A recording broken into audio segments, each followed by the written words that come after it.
Welcome to the 11th of November, the 12th for some folks already, edition of Dark Age of Camelot State of the Game.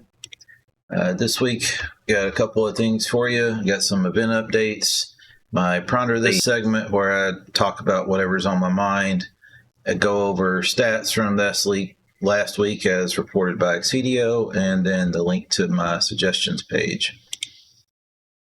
So for the event updates, this last week, the Mournful King dungeon ended in the capital cities. They kept the magic orbs from player kills around, and enemy heads continue to drop from player kills as well. And the trophy hunting quest is still active, so if you're chasing those, that's still alive. The bonus went down from 100% down to 50% for realm points and whatnot on Ewain and Gaheris. And the cool thing that got added, they turned Ellan Vannin back into a PvP area for the duration of the new event that just launched on the 7th. Because of that PvP event, a couple of things got tweaked. The towers on EV have been ruined for the duration of the event. The throne room of KM is now a safe area where players from all three realms can buff up and teleport above ground via the obelisk in the center of the room.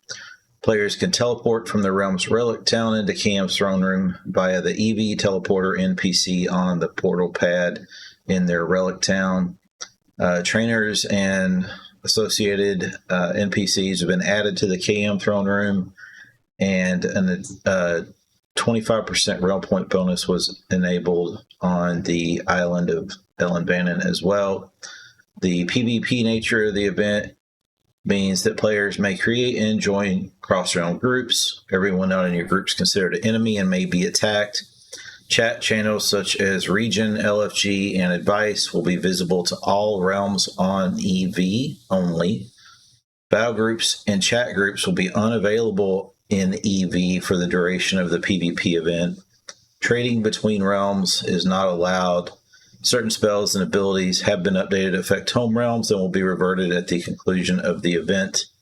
Please note, group porting is not allowed from EV unless you're bound on EV. Single self-port remains unchanged, and the EV event is scheduled to end on Thursday, November 20th of 2025.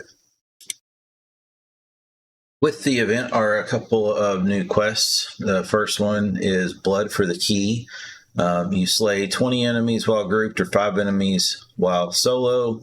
The quest auto-completes, auto-renews, and awards a Mournful King key when it completes.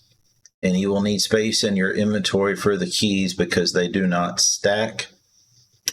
The second one is the King's Key, which is a quest to defeat the Mournful King in the center of the EV island. He's not in his dungeon anymore. And then this quest auto-completes, auto-renews, and awards a Mournful King key when it completed. Killing players will spawn the Mournful Key on EV. And again, you will need space in your inventory for the key. It does not stack. This is giving people the option to PvP to get the Mournful King loot instead of maybe they didn't do it during the Halloween event or whatever.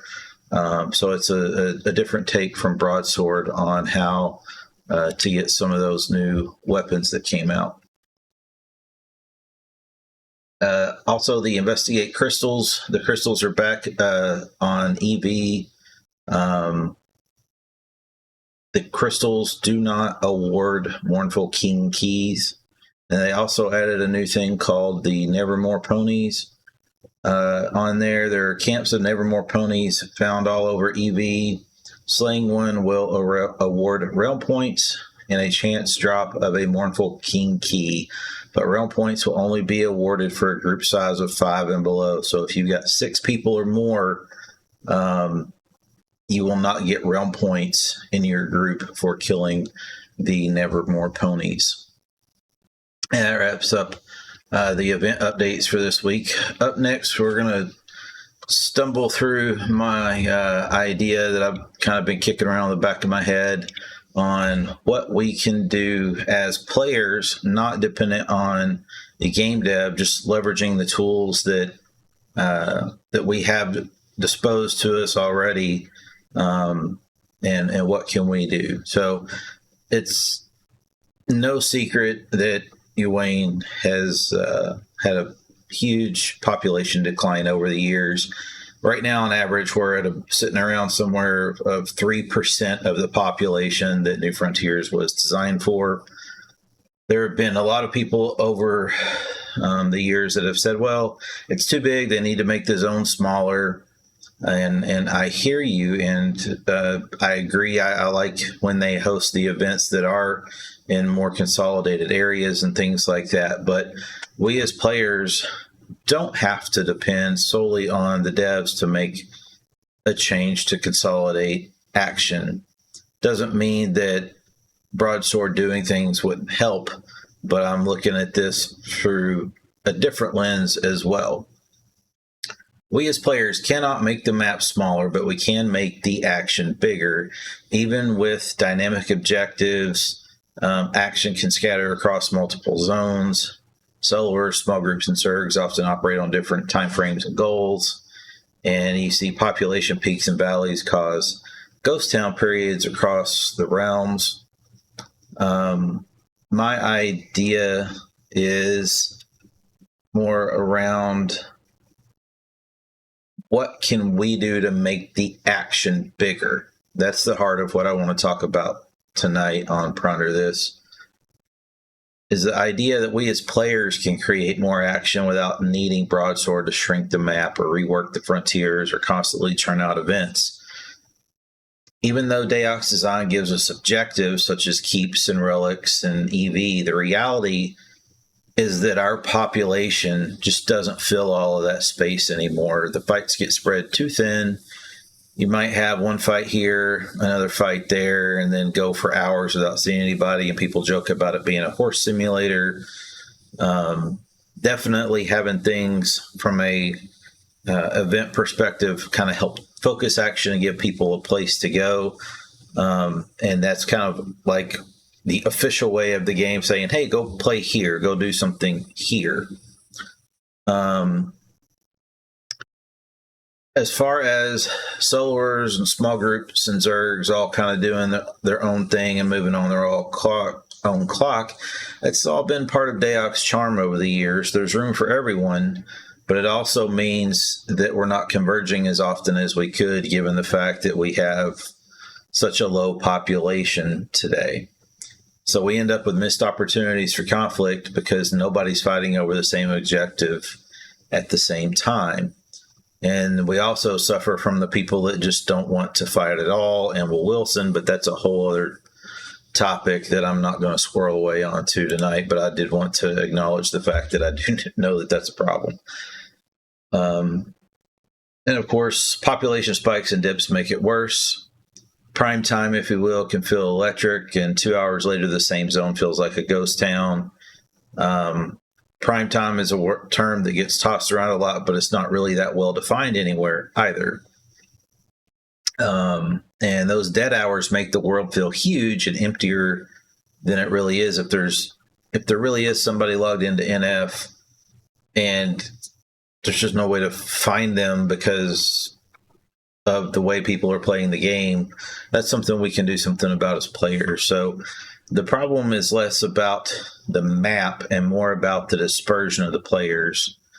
So my theory on consolidating action of what we can do as players potentially isn't to shrink the frontier, but to focus the fights.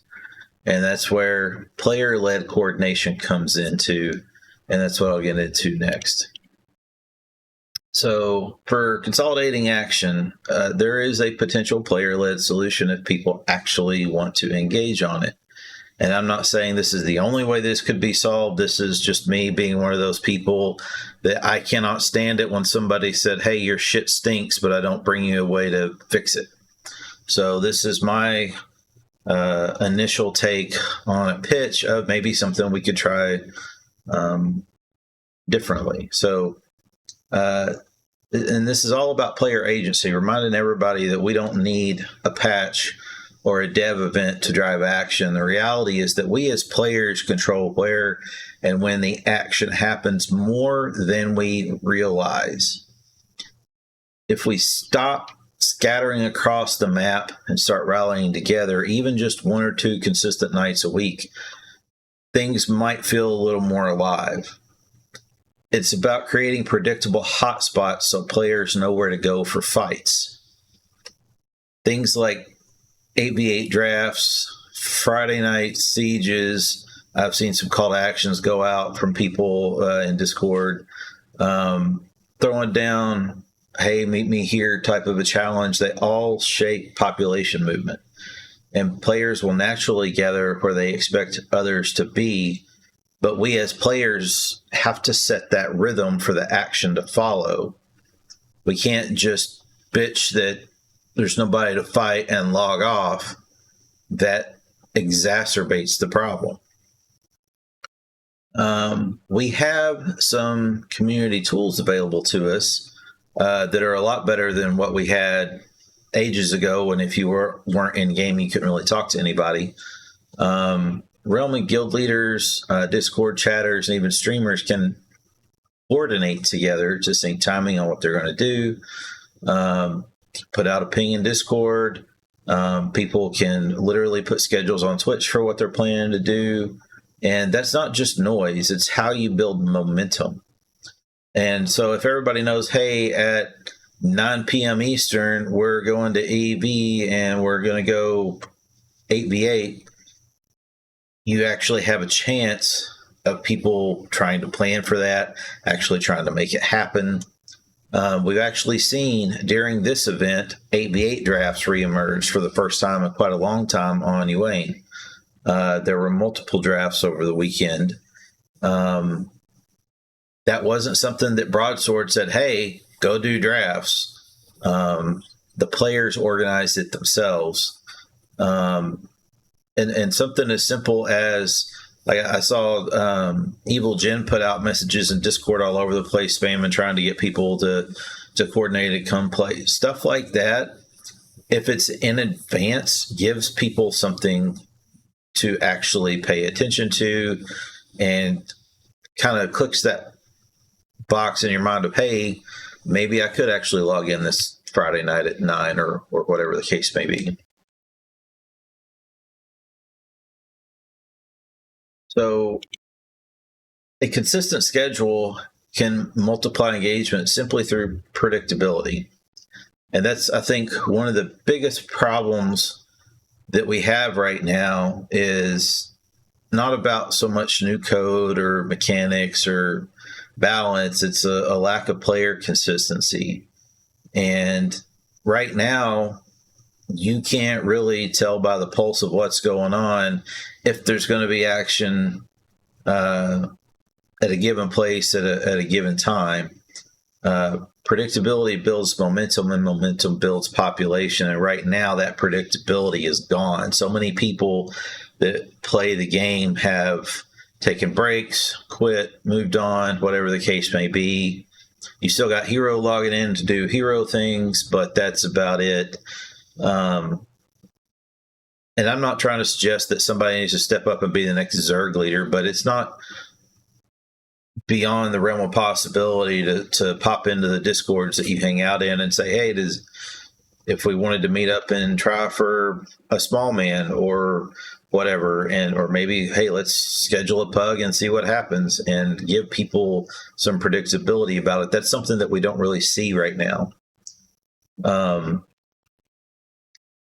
Streamers and Discord chatters, especially in official Discord where people are actually paying attention to what is actually going on in live, and it almost seems like sometimes there's more people chatting in there than there are actually logged into the game, which is a different topic. But it's not that hard to say, hey, we're going to form a pug and throw it in Discord in the appropriate channel in official DAoC Discord, instead of in your Discord that has 7 people in it or whatever. Your 6 buddies might not necessarily be able to play when you are that on a given time. But if we actually start using the community tools that we have available to us as a smaller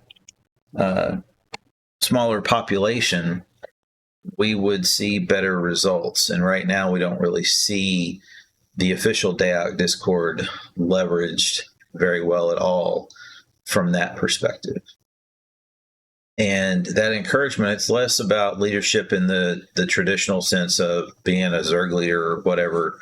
And it's more about signal boosting the action. And the more people talk about what's actually going on and, hey, we're going to do pugs or whatever, or let's go duo or whatever floats your boat, man. Maybe you don't want to RVR at all. Maybe you want to have a PvE night and go farm something. I don't know.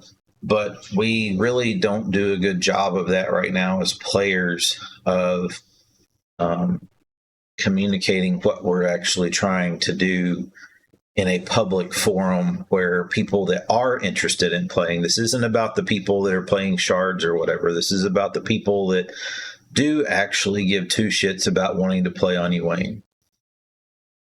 And just to be clear, coordination doesn't mean everybody piles into one giant blob and forms a Zerg. It's about alignment of purpose, not forcing sameness.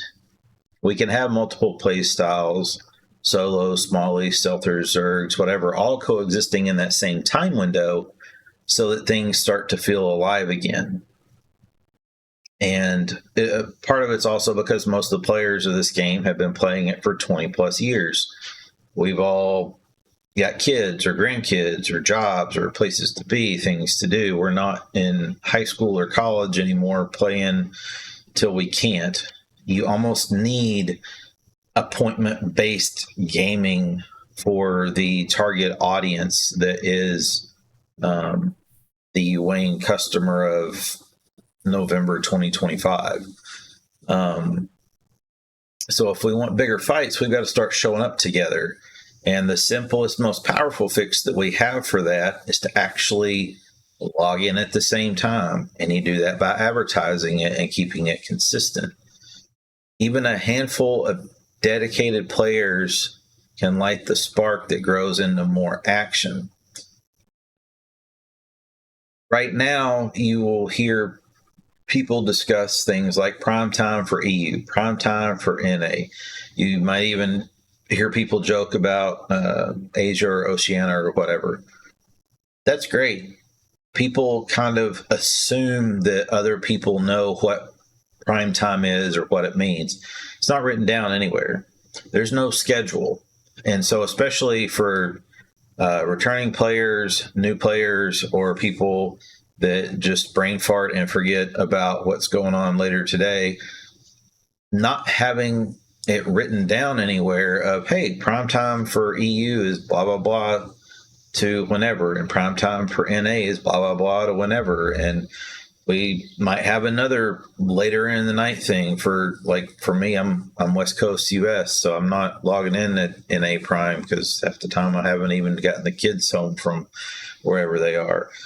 So I think us as players actually defining things like that and maybe actually explaining it so that it's less about people just randomly trying to find something for those of us that do want to play together to make it a little bit easier, especially in today's world where everybody is in the guild they've been in forever.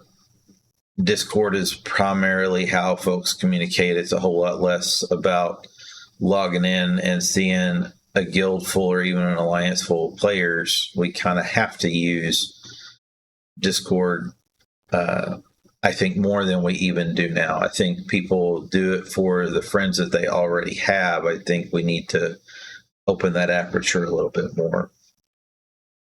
And if we're actually going to say, hey, here's prime time, we need to advertise them. They need to be posted on Discord. They need to be posted on official live streamers overlays. They need to be posted in things like guild message of the days so that people know when to look for the fights, be they solo, be they small man, be they Zerg, whatever. People are much more likely to actually log in if they know when to log in. And that doesn't mean that they need to go make a reservation to join a pug or whatever.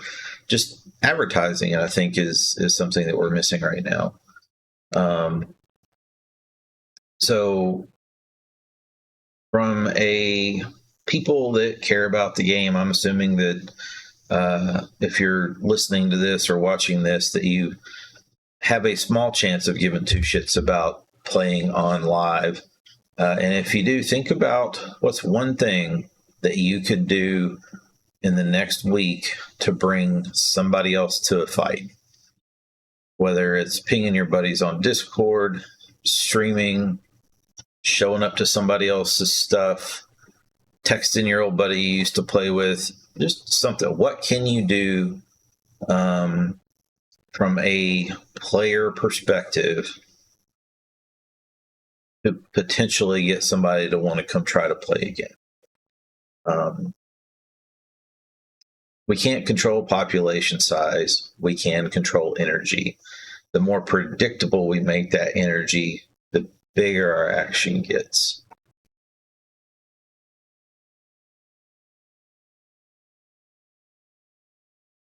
So I think there is a problem of being identified of the spread and the fragmentation. And I've kind of given some ideas from my perspective of maybe what players can do to fix it. But let's take a look at maybe what happens next. It's not just a developer problem. It's a community opportunity. The devs can tweak systems all day long, but the players are who actually are the heartbeat of the game. Every raid organizer, streamer, guild leader, Discord lurker, whatever, whoever you are, if you're hearing this, you have more power than you think to shape when and where people actually fight. Action starts small. We don't need a massive Zerg or a formal event. Just pick a time, post it in your Discord, and show up. And when we get players to commit to being online together, that creates signal and other people follow it. And every consistent moment of action grows into a pattern. And we have fallen out of that pattern as Uwane players. Collective consistency. The key word here is consistency. If we do that once, it's just a flash. If we do it every week, it becomes a rhythm. And that rhythm becomes culture. And that's how we rebuild regular, predictable action across Uwane. So from a what can we do as a community to challenge each other perspective, come up with shit. Throw it at the wall. See what sticks. If you've always wanted to go try to do something, find some people that want to. Make some new friends. We've all known people that have played this game forever that we wish still played. Maybe see if they want to give it the college try again. Maybe they don't. Maybe they're like, fuck it, I don't care. Leave me alone about that topic. That might happen too. But you never know. One of my buddies, Gracchus, was on my first stream with me a couple of weeks ago. He was absolutely elated at the idea that PvP is back and that there's drafts. Doesn't mean he's going to be able to log in at the same time I am because he's on the other side of the world, but he at least knows that there's a PvP event going on, and that's a thing that he enjoys. So that's actually got him looking at Uwane right now because I let him know, hey, we've got a PvP event going on. So I would say pick a night, rally your realm, ping your buddies, string your fights, whatever. Post it on to YouTube, post it on to Facebook, post it on to wherever you doom scroll and tag it. And let's start building that shared heartbeat again. We can't make the map smaller. but we can make the action bigger. That's the spirit behind consolidating action. It's that player-driven energy that makes the game feel alive. Coming up next, let's take a look at what future topics we have that kind of segue into that. So I've actually had some people reach out to me that are returning players, and they were like, hey, is there a returning player guide for you, Wayne? And I said, yeah, it's right here on the website. And they're like, well, I read that and it's shit. And I'm like, okay, point taken. And we all know Broadsword's fixing that or whatever. And I was like, okay, well, here's some links that are in Discord. And have you seen this video? And have you seen that video? And it kind of got me realizing, even amongst all of the things that we have available to us today between the website and Discord, it's still not really updated or current. And this person was like, hey, I watched your stream. You look like somebody that might actually give two shits about this topic. Would you like to engage on it further? And I said, sure, I'm happy to talk about it. I said, you give a perspective that I don't have, because I am not a newer or returning player. I returned 5 years ago after a really long break, so I'm not the right audience for being able to say what that is like to somebody coming back to the game that is actually interested in playing live.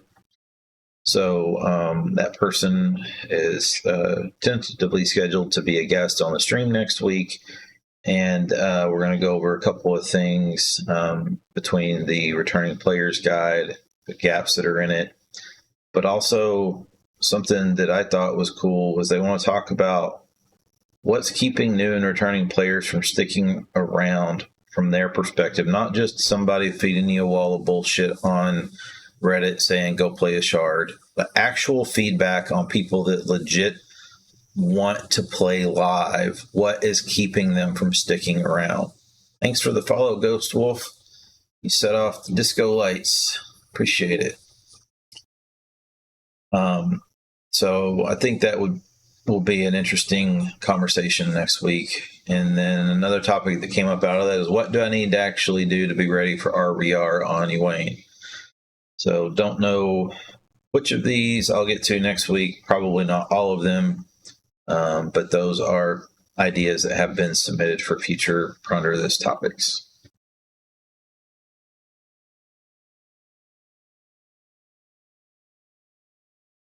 Moving on to the How Is We Doing segment. Right now for Ewain, for character population, we can start with some good news. Population was up across all 3 realms this week.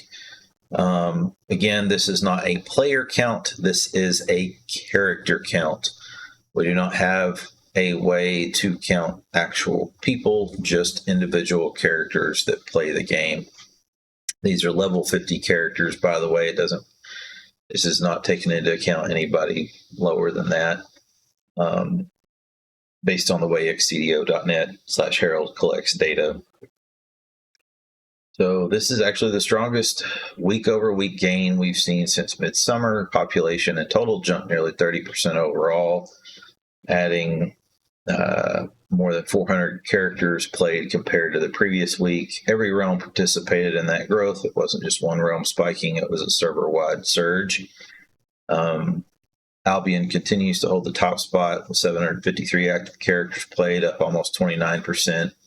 Burnia had the biggest percentage gain, climbing 36%, and Midgard rose 24.5%, rounding out a nice surge in characters played. And so what this tells me is that the player base that we do have is responding to energy, and that energy is from recent things such as the Halloween event, the PvP events. Top 10 realm points of all time. We're going to be looking at this from a little bit of a different lens this week, not just about who has the most realm points. So Overall total realm points, sure, they look like the legends of Ywain, the 10 players who've earned the most realm points in Dark Age of Camelot history. But as we go through this list, it's also important to understand how those realm points were earned, because not all realm points come from combat anymore, even on Ywain. So first, let's recognize the players who earn the realm points primarily through kills, assists, and actual RBR, the ones logging real fights, not just the event cycles. So Baby has nearly 400,000 kills and 36,000 deaths. That's old school, grounded out RBR. MWIM has 168,000 kills. As a support player, that's massive. Not from a PvE loop. Ferorius has over 1.3 million kills. That's not farming mobs. That's years of RBR. Don't necessarily have to agree with how he farmed the realm over the years, but he's actually killed people to do it. He's also taken plenty of keeps and things like that along the way too, but still 1.3 million kills is a lot.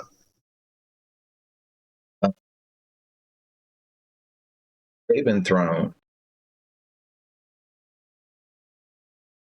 consistent with someone out there RVRing. Homelander, tons of kills. And then Gilgad, also tons of kills, tons of RVR. And then we have the farmers. So we have some players who definitely have some kills, but they've also had more of the PvE side of the house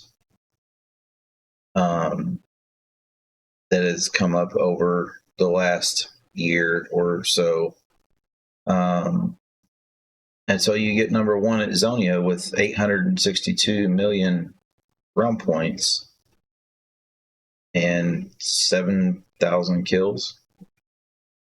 You've got Tall's Frosty with 384 million realm points, less than 1,000 kills.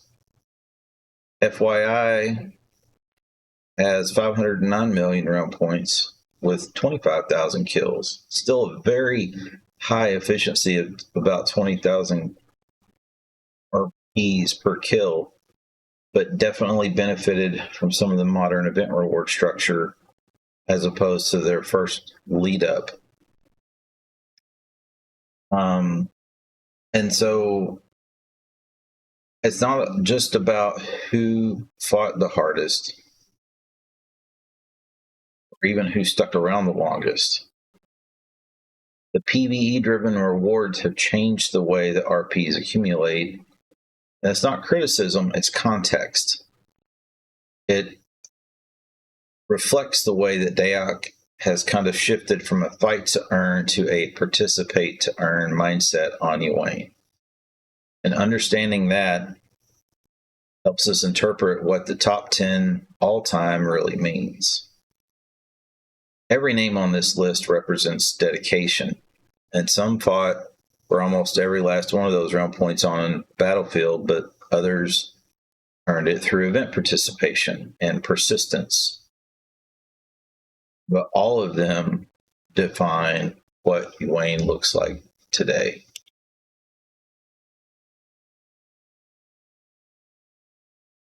If you take a look at realm points per kill on those top 10, you can see that you have people that have earned very little realm point per kill, but have a plethora of kills. And then you kind of move down towards the bottom of the list, and there's people that have an insane amount of average realm point per kill. And that kind of shows you more of who PvE'd their way to the top 10.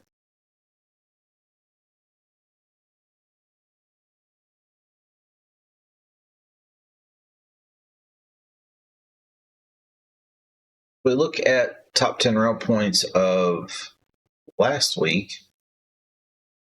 We had about 2 of them that were combat heavy, and 8 of the 10 relied primarily on PvE realm points for their totals.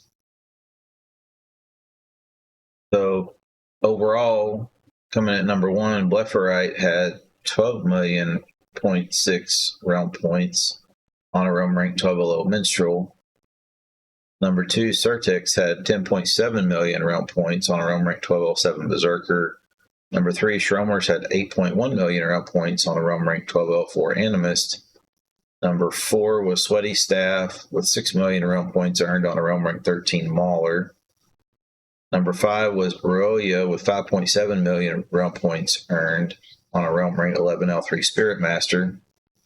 Number 6 was Zonia with 5 million realm points earned on a realm rank 14 Hunter. Number 7 was Vulcan with 4.2 million realm points earned on a realm rank 11 Savage. Number 8 was Deerl with 3.5 million realm points earned on a realm rank 11 L2 Hunter. Number 9 was Duzant with 3.5 million realm points earned on a realm rank 13 L2 Ranger. Wrapping it up at number 10 with Haughty IRL with 3.4 million realm points on a realm rank 12 L1 Enchanter. We take a look here at RP per kill efficiency. Everybody with a really large line in that bar chart, those are primarily PvE RPs. And we averaged around 1 million realm points for PvE focused versus about 25,000 realm points for combat heavy players per kill. So that's basically the math. How many realm points did you earn last week divided by how many kills you got? And basically Deerl and Vulcan were the only 2 in the top 10 that consistently got RPs through actual kills. It's a different type of a progression system, but it also shows a bit how quiet open field RVR was last week. So definitely hats off to people playing Deerl and Vulcan. Everybody else is definitely in game, definitely busy, definitely participating. It's just a bit of a different dynamic for how those realm points are earned. Moving on to the top 10 kills on Yuan. This chart focuses purely on combat, who's actually dropping players, not farming events. Everybody listed here represents somebody that went out, fought real players, and delivered real kills in the frontier. So this was overall kills. Number 1, Vulcan with 158 with 4.2 million realm points on a realm rank 11 Savage. Number 2 was I'm Already Dead with 119 kills, 575,000 realm points on a realm rank 11 Necro. Number 3 was Vulcan with 89 kills, 2.8 million realm points on a realm rank 11 L5 Hero. 4 was Eviscerate with 87 kills, 2.6 million RPs on a realm rank 1204 Nightshade. Number 5 was Aluka with 86 kills, 1.8 million realm points on a realm rank 11 L6 Nightshade. 6 was Kinyos with 72 kills, 1.9 million realm points on a realm rank 13 L5 Animist. Number 7 was Vicomtessa, 71 kills, 1.2 million RPs on a realm rank 1204 Infiltrator. Number 8 was Mauler Bull with 68 kills, 1.5 million realm points earned on a realm rank 13 L5 Mauler. Number 9 was Ugly with 65 kills, 1.5 million realm points earned on a realm rank 14 Enchanter. And number 10 was Amazing Amy with 64 kills and 1.9 million realm points earned on a realm rank 11 L4 Paladin.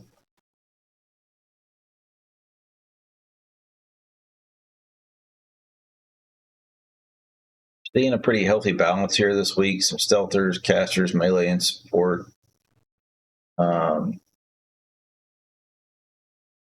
What's not on this chart are the PvE farmers. None of the event grinders broke the top 10 kills or death blows. So this is true realm versus realm. Average RP per kill here is between 9 and 11,000. None of these players had anomalies suggesting PvE gain.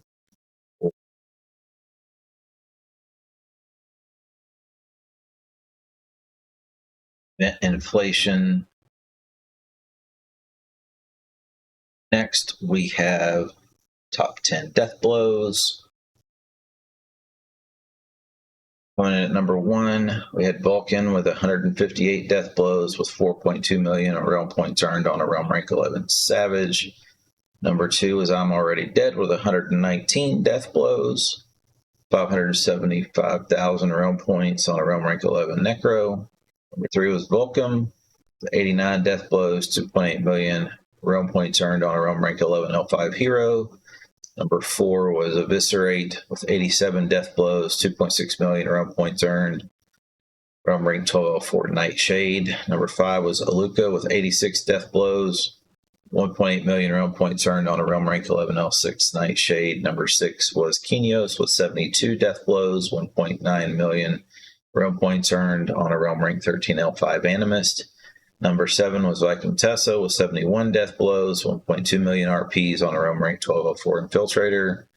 Number 8 was Maulerbull with 68 death blows, 1.5 million realm points on a realm rank 13L5 Mauler. Number 9 was Ugly with 65 death blows, 1.5 million RPs on a realm rank 14 Enchanter. And number 10, wrapping it up with Amazing Amy with 64 death blows, 1.9 million realm points earned on a realm rank 11 L4 Paladin.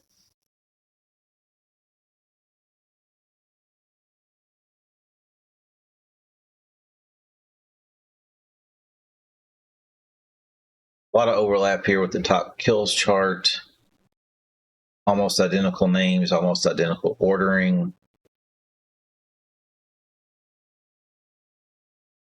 These folks are actually hitting up actual combat. Average kill death ratio among the top 10 was around 8-1 or higher.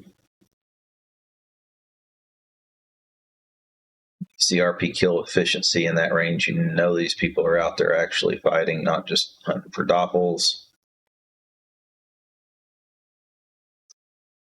Next, the top 10 solo kills. So some of the names we've already covered. You'll definitely notice some familiar names from the kills and death blows charts. Been out there quite a bit. Vulcan's even been streaming it. We got number 1 with Vulcan with 135 solo kills last week, 4.2 million realm points earned on a realm rank 11 Savage. Number 2 is I'm Already Dead with 95 solo kills with 575,000 realm points earned on a realm rank 11 Necro. Number 3 is Vulcan with 82 solo kills, 2.8 million realm points earned on a realm rank 11 L5 Hero. Number 4 is Aluka with 75 solo kills with 1.8 million realm points earned on a realm rank 11 L6 Nightshade. Number 5 was Vicomtessa with 63 solo kills, 1.2 million realm points earned on a realm rank 12 L4 Infiltrator. Number 6 was Picaro with 49 solo kills earned, 2.9 million realm points earned on a realm rank 12 LO Hero. Number 7 was Fair with 47 solo kills, 2.2 million realm points, realm rank 11 L7 Blade Master. Number 8 was Eviscerate with 45 solo kills, 2.6 million realm points earned on a realm rank 12 L4 Nightshade. Number 9 was Ina, 43 solo kills, 574,000 realm points earned on a realm rank 12 L1 Reaver. And wrapping it up with number 10 is Jola with 40 solo kills with 946,000 realm points earned on a realm rank 12L8 Shadowblade.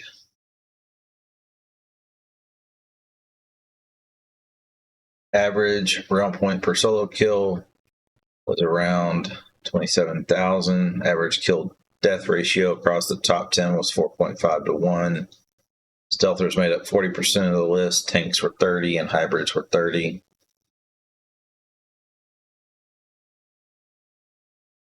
Every realm point on this chart came from an actual fight amongst solars. They're out there, they're roaming. It's fun to see them play, it's fun to watch them stream. Next, we have the top 10 deaths. This is more of the unsung side of RVR, the people that do the dying.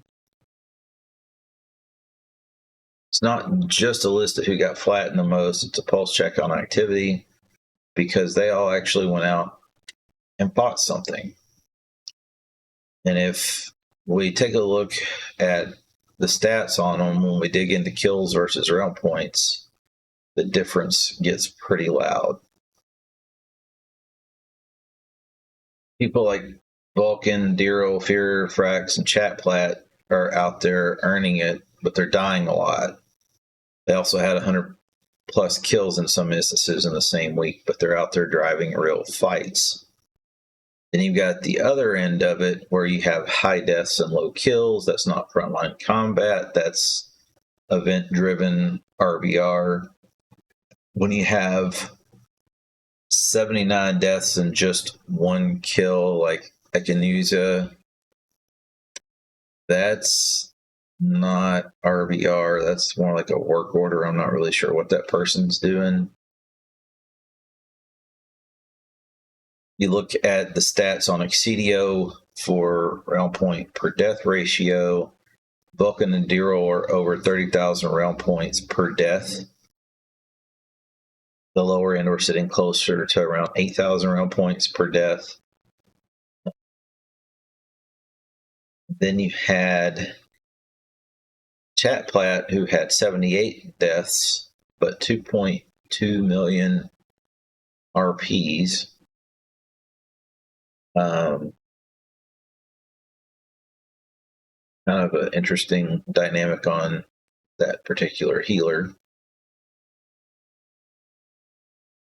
But you can see kind of through filtering through the stats who's actually out there fighting, who's actually getting player kills, who's actually out here doing more traditional RVR. Then you can also see, okay, maybe some of these people are doing the other side of the game now, which is the Doppel loops or the event farming ponies or things like that. But it takes people dying in combat to keep the frontier alive.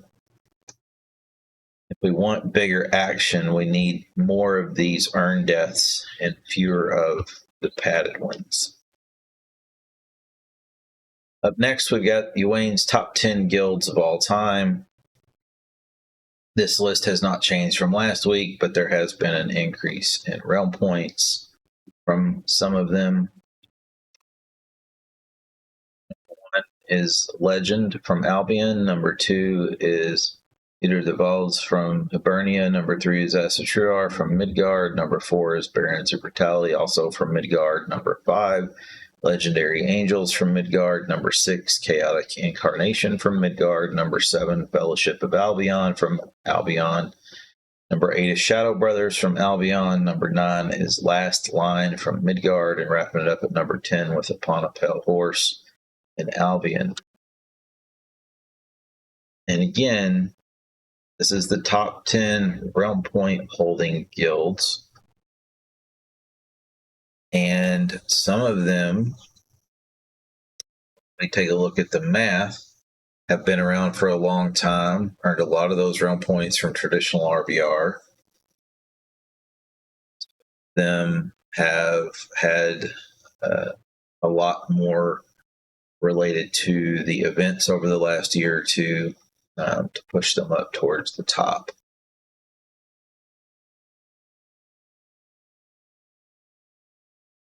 But take a look at points per kill.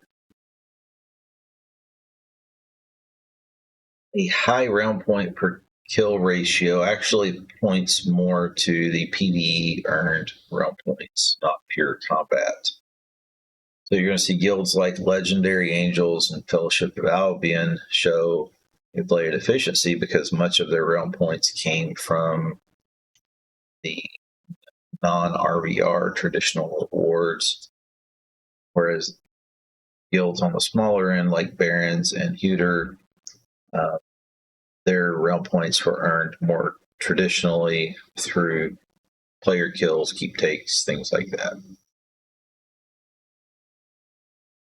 If the bar is farther to the right, it's more about PvE and more modern DAoC play loops on Yuan than it is about that traditional. So, and then you have welcome. You got some of them that are kind of in the middle, like Legend. They've been around forever. They're still very active in RVR. They've also got players that have played concurrently through all these events. Chaotic Incarnation, Shadow Brothers, Last Line, Upon a Pale Horse, all kind of sit in that median range where definitely been a lot of real RVR, but also some additions over time through the events. Yeah, man. Welcome, Bloodcore. So if we take a look at the top guilds of last week on Yuan, top 10 guilds, it tells an interesting story about where realm points are actually coming from, which ones are being earned through RVR combat versus those most likely influenced via mission or event rewards. Number 1 this week was Unclaimed, however you pronounce it, with 18.3 million realm points on Hibernia. Number 2 was Legend with 17.1 million realm points earned in Albion. Number 3 was COVID-19 with 12 million realm points earned in Albion. Number 4 was True Blades with 10 million realm points earned in Albion. Number 5 was Zentarum with 10 million realm points earned at Midgard. Number 6 was Hewter Albions with 7.5 million realm points earned in Albion. Number 7 is Lashant DAoC with 7.3 million realm points earned in Albion. Number 8 is IOC Face or Faceloke, 6.1 million realm points earned in Albion. Number 9 was Fat Kid Pickers with 5.8 million realm points earned in Hibernia. And wrapping it up with number 10 of the Vulcan Den with 5.5 million realm points in Midgard. What's notable here, Hibernia leads the board with Unclaimed, who took the top spot, but they have a very low combat footprint. They only had 21 kills last week, suggesting that most of those points came through non-RVR combat activities rather than actual RVR player kills. Meanwhile, Legend continued through their RVR consistency. They had over 1,000 kills last week in the same time frame.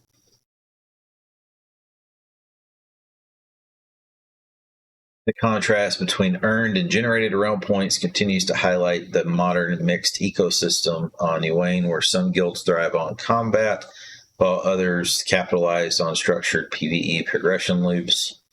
COVID-19 ranked 3rd with 12 million realm points. They stood out because they almost no kills at all. So they literally had 12 million realm points with 0 player kills.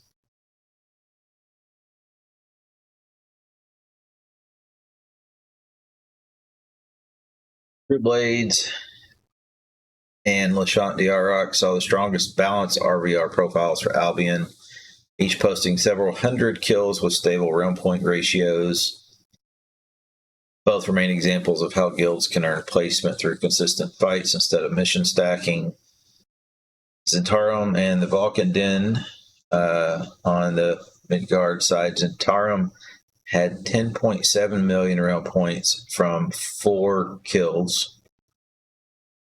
So that was purely PvE related points. And the Vulcan Den, however, posted 212 kills, 156 of them solo, showing some of the most authentic RVR performance on the board. Finally, Fat Kid Pickers rounds out the list for Hibernia with almost 900 kills and a solid 5.6 million realm points. They exemplify organized RVR play. This week underscores the widening divide between true RVR and those earning through PvE systems. Top 3 names show that realm points alone don't tell the whole story. Kills, deaths, and ratios reveal the integrity of RVR contribution. And I plan to kind of take a look at this again next week and keep tracking the RP per kill efficiency across guilds and realms. So if we take a look at the chart, top guilds last week, Zentarum is basically off the chart. They basically show 2.6 million RPs per kill because they didn't kill anybody. Unclaimed had 874,000 realm points per kill. So again, farming PvE realm points. Legend, True Blades, and Fat Kid Pickers landed in the healthy RVR band, indicating legitimate kill-based RVR activity. The Vulcan Den shows an efficient small group / solo profile with about 26,000 realm points per kill, matching the strong solo kill ratio of those characters as well. COVID-19 shows 0 RVR combat, representing entirely PvE accrued points. The point being, not all realm points are created equal. The kill ratio exposes who's fighting for the realm and who's farming it. Up next,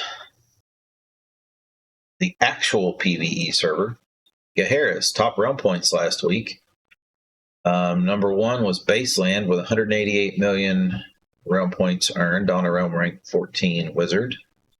Number 2 was Schaffhausen with 188 million realm points earned, also on a realm rank 14 wizard.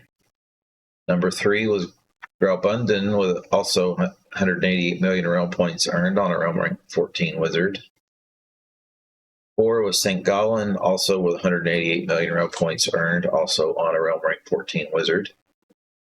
Number 5 was Genf, wrapping up the 188 million realm points earned of realm rank 14 wizards. All those are in the same guild, most likely a team. Still funny to see. Number 6 was Estroani with 111 million realm points earned on a realm rank 14 animist. Number 7 was Emanate with 103 million realm points earned on a realm rank 13 L9 enchanter. Number 8 was So Fresh, So Clean with 45 million realm points earned on a realm rank 13 LO shaman. Number 9 was Tazzy Jr. with 40 million realm points earned on a realm rank 13 LO animist. And number 10 was Woodslinger with 25 million realm points earned on a realm rank 12 scout. All of these realm points are earned through monster encounters, raids, high value PvE objectives, etc. Danish Huskarls or the Guild of the Wizards. They most likely are on a team, but that also takes advantage of the Gaheris shared reward system for how realm points can be distributed amongst teams. Interesting to see a scout up there. I thought that's fun seeing Woodslinger out there throwing stuff at people, or mobs, I should say. Nothing's changed on this slide. There are still 43 tunes on Gaheris, same as last week, that are max cap at 2,147,483,647 realm points. Also not changed from last week are the top 10 realm point holders that are not capped. There are some of those that have earned. Actually, none of these changed even on the RPs. So the top 53 haven't earned anything in the last week. Top guilds of all time. The top 10 guilds together have over 195 billion realm points. Tonka's team is up top at number 1 with 29 billion, the most of any guild in Dark Age of Camelot history. Right behind them is Demigods, holding firm in second place at 24.5 billion. Number 3 is Falls on Me with 22.127 billion. Number 4 is Catalyst with 22.116 billion. Number 5 is Fun with 20.1 billion. Number 6 is Danish Huskarls at 19.9 billion. Number 7 is Angels of Death at 18.1 billion. Number 8 is Survivors with 14.7 billion. Number 9 is Juggernaut with 14.043 billion. And number 10, wrapping it up, is Grace with 10.692 billion realm points. Survivors remains Gehenna Super Guild, still active all after years of continuity. They're still inching forward, still people collecting realm points, even though that guild has been around forever. Then top guilds last week for Harris, as we saw with the player counts with the 5 wizards. Number 1 was Danish Huskarls. They earned 961 million realm points last week. Number 2 is Drunken Disorderly with 223 million realm points. Number 3 is Herr Comte de Sion with 152 million realm points. Number 4 is People Who Died with 112 million realm points. Number 5 was Axe with 103 million realm points. Number 6 was Too Dangerous to Be Good with 63 million realm points. Number 7 was Novus Era with 7.5 million realm points. Number 8 was Legacy of the Dragon with 561,000 realm points. Number 9 was Deadly Intentions with 336,000 realm points. And wrapping it up at number 10 is Demon Crusaders with 317,000 realm points.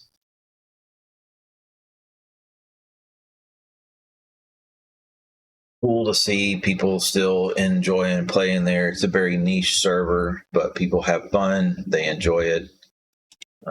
Still active. That wraps up stats for this week. You got any suggestions for a future state of the game? Go to http://sotgideas.prondrnord.com. I'll throw the link in chat as well. It redirects you to a Google form, and you can tell me what you want me to take a look into, or if you want to be on the program. We've had it where people have guested and been interviewed about things. Volcom was kind enough to be a guest a couple of weeks ago and go over some of his theories on ways that Broadsword could change things and make things better. But that's it for this week's State of the Game.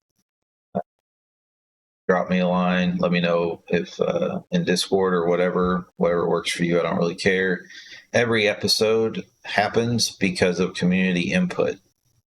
And I'm definitely interested next week to talk to someone who was a returning player that reached out to me literally because of this stream and said, hey, I'd really like to talk to you about what it's like coming back to the game. What can we do to make it better? People that actually want to play live, how can we help them more than just saying go find stuff in Discord? So I'm looking forward to that guest next week. If you want it featured, share it, let me know. I'm listening. Stats can tell a little bit of a story here like we just went through, but any ideas that you have, your voice can definitely tell a story as well. But that being said, thanks for hanging out. Appreciate the stream. Had a little bit of connectivity issues earlier. Not sure what the hell my ISP was doing, but I think it dropped out for a couple of minutes. So I have to take a look at that on the VOD. But you guys have a good one, and I will catch you later.